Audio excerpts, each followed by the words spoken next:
We are consciousness. All that is, has been, and ever will be. There is nothing to fear. Whatever happens, we are always that. Mind fears, because it's programmed to fear. When we're conscious, there's no fear in this. It's a shake of the head. Pathetic. Pathetic. Pathetic.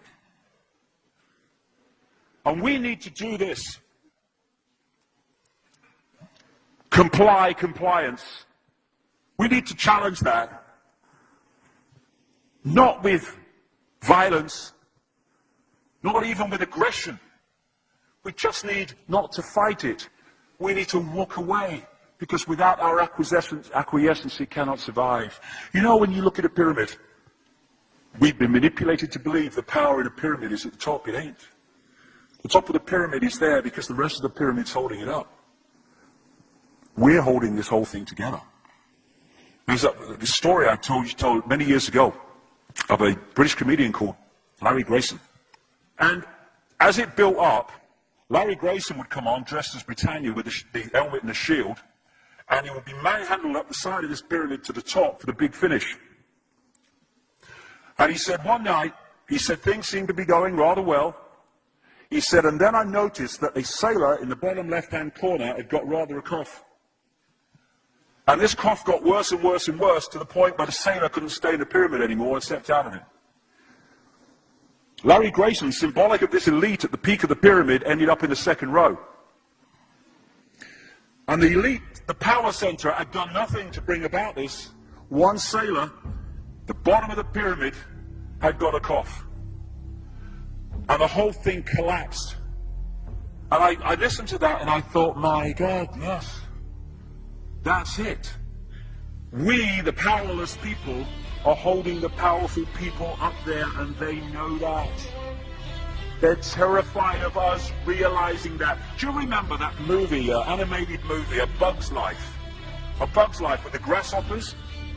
And what happened was, there was these ants, an ant island as they called it, and these grasshoppers used to come every year and take all the food, and the ants had to spend a whole year gathering the food together for the grasshoppers because they were terrified of the grasshoppers. There weren't many of these grasshoppers, and one day they're in their winter quarters in a tree, these grasshoppers, and they've got all the food they need, and someone suggested among the rank and file grasshoppers that they didn't need to go to Ant Island this year because they had all the food they needed. And then out came the leader of the grasshoppers to tell them the facts of life, and the few are going to control the many. It's a wonderful speech. If you ever can see that movie, A Bug's Life, I do recommend it. And he said, basically, they outnumber us 100 to 1. And if ever they figure that out, there goes our way of life. So we have to keep the pressure on, basically. We have to keep them working, so they don't figure out where the real power is. And that's why this network of manipulation works so hard to keep us in these states. Like I said earlier, what are people leaving foreclosed homes for? Foreclosed by banks that have caused the unemployment that lead to them having to leave their homes. Stay there, refuse to leave, make it difficult for them. Expose them for what they are. We make it so easy, the non-compliance.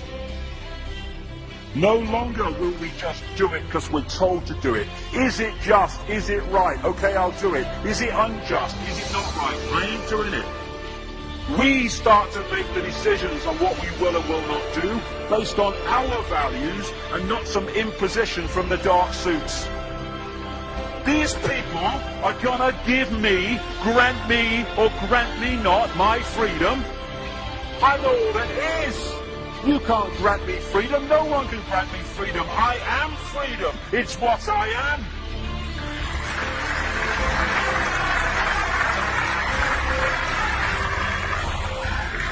The big question, what would consciousness do? What would consciousness do in this situation? And when we ask that question, it really just changed the way we see the world. Not what would I do, mine, frightened. What would consciousness do? You know, this is a great line. If it's not right, don't do it. If it's not true, don't say it. And what would transform this world overnight is if we started doing what we knew to be right in the situations we face, instead of what we think is right for us in the moment. Not what are the consequences for me, or what's the best thing for me, how do I get the best deal out of this? What is right? What is just in this situation? If we started making decisions based on that, the world would transform overnight. It's a very oratory. Cowardice asks the question, is it safe? Expediency asks the question, is it politic? Vanity asks the question, is it popular? But consciousness asks the question, is it right? And there comes a time when one must take a position that is neither safe, nor politic, nor popular, but one must take it because it is right.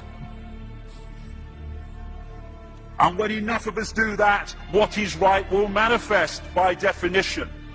And we're in this position now where this vibrational change, this energetic change is taking place, where we can start cracking these eggshells, where we can start becoming the full magnitude of who we are, where we can be consciousness in the now, using mind to experience this reality instead of being governed by it, turning the key to let consciousness in.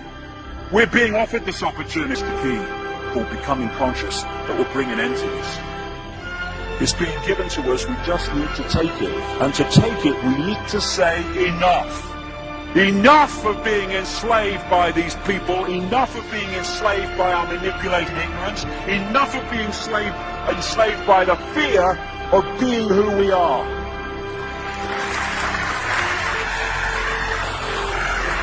Enough! It is time to fly. It is time to fly. Thank you very much.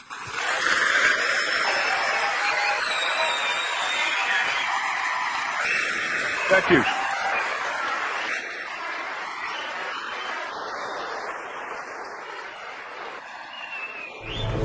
Enemy is approaching fast, requesting orders. General, what should we do? There's no response from command or from party leader Creedy. Stand down! Stand